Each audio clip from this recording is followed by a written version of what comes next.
கிறிஸ்துவுக்குள் பிரியமானவர்களே, ஆண்டவராய் இயேசு கிறிஸ்துவின் நாமத்தினாலே மீண்டும் நாங்கள் உங்களை வாழ்த்துகிறோம்.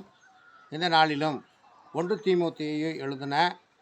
தீமோத்தேயுக்கு எழுதின நிருபத்தில் அப்போஸ்தலனாகிய பவுல் இப்படியாக சொல்லுகிறார்.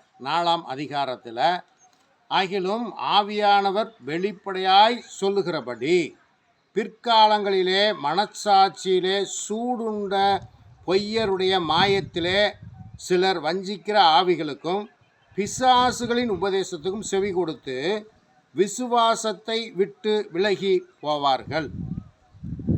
என்ன சொல்லுவாங்கன்னா, அவர்கள் எதில் வஞ்சிக்கப்படுறாங்க? சிலர் வஞ்சிக்கப்படுகிற ஆவிகளுக்கும் பிசாசுகளின் உபதேசங்களுக்கும் செவி கொடுத்து விசுவாசத்தை விட்டு விலகி போவார்கள். அவங்க என்ன சொல்லுவாங்க? இந்த மாதிரி போனவங்க தான் சொல்கிறாங்க, விவாகம் பண்ணாதிருக்கவும், விசுவாசிகளும் சத்தியத்தை அறிந்தவர்களும் ஸ்தோத்திரத்தோடு அனுபவிக்கும்படி தேவன் படைத்த போஜன பதார்த்தங்களை விளக்கவும் வேண்டுமென்று அந்த பொய்யர் கட்டளையிடுவார்கள். இப்போ பாருங்கள், கிறிஸ்தவ சபை நன்றாகத்தான் ஓடிக்கொண்டிருந்தது. எத்தனையோ பிரிவுகள் இருந்தாலும் நன்றாய்த்தான் போய்கொண்டிருந்தது. சபையை ஆரம்பித்தவர்கள் நன்றாய் போதித்து வந்தார்கள்.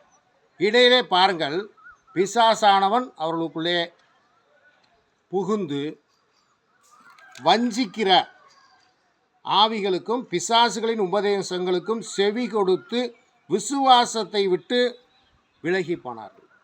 இதை பாருங்கள், சிலர் சொல்கிறாங்க விவாகம் பண்ணக்கூடாது, விவாகம் பண்ணாமல் இருந்தால் தான் பரலோகத்துக்கு போக முடியும் என்று இது ஒரு உபதேசமாக கொண்டு வந்திருக்கிறார்கள். ஆனால் வேதாகமம் அப்படி சொல்லவில்லை.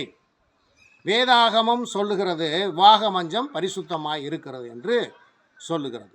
இவர்கள் பாருங்க, பிசாசினால் வஞ்சிக்கப்பட்டு இது ஒரு உபதேசமாக, இப்போ மற்ற சபைகளில் நன்றாக கர்த்தருக்குள் இருக்கிறவர்களை கூட இவர்கள் நீங்கள் எங்களுடைய சபைக்கு வந்தால் தான் நீங்கள் பரலோகத்துக்கு போக முடியும், ஏன்னா நாங்கள் தான் கல்யாணம் பண்ணாமல் ஊழியம் செய்கிறோம் அப்படின்னு சொல்லி போதித்து அவர்களை கூட வழிவிலக செய்வார்கள். ஆகவே பிரியமானவர்களே, வேதம் என்ன சொல்லுகிறது என்பதை நீங்கள் கவனித்து பார்க்க வேண்டும். கவனித்து பார்த்து அதன் வழியிலே நீங்கள் நடவுங்கள்.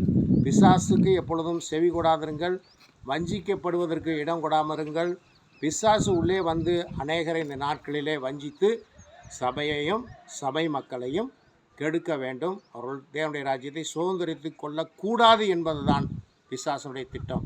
ஆகவே ஊழியம் செய்கிறவர்களும் கிறிஸ்தவ விசுவாசிகளும் கர்த்தருடைய வார்த்தையின்படி தங்களை நீங்கள் நிலைநிறுத்தி கொள்ளும்படி ஆண்டவராய் இயேசு கிறிஸ்துவின் நாமத்தினாலே உங்களை கேட்டுக்கொள்கிறோம். கர்த்தர் தாமே அதை ஆசீர்வதிப்பாராக.